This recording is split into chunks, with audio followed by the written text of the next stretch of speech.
Welcome to Kenton's videos. Enjoy the video. Hello everyone. In this video, I will explain how to cook an egg in a rice cooker.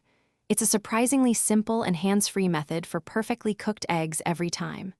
First, add about 1 cup of water to your rice cooker's inner pot.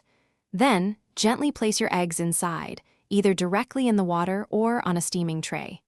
Close the lid, select the cook or steam function, and let your rice cooker do the work.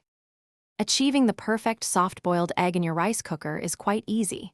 For a beautifully runny yolk, cook your eggs for about 13 to 15 minutes. If you prefer a slightly firmer, jammy consistency, extend the cooking time to around 17 minutes. Remember, once the time is up, immediately transfer those eggs into an ice bath for 2 to 3 minutes.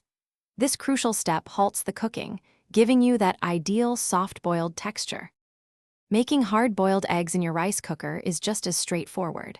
For a firm, fully cooked yolk, you'll want to cook them for approximately 19 to 20 minutes.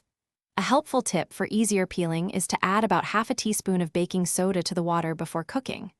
Once done, plunge the eggs into an ice bath for at least 2 minutes. This ensures they cool quickly and helps prevent that common gray ring around the yolk.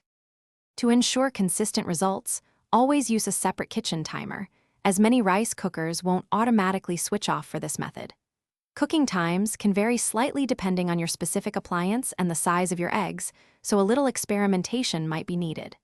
Make sure you add enough water to generate steam for the full duration.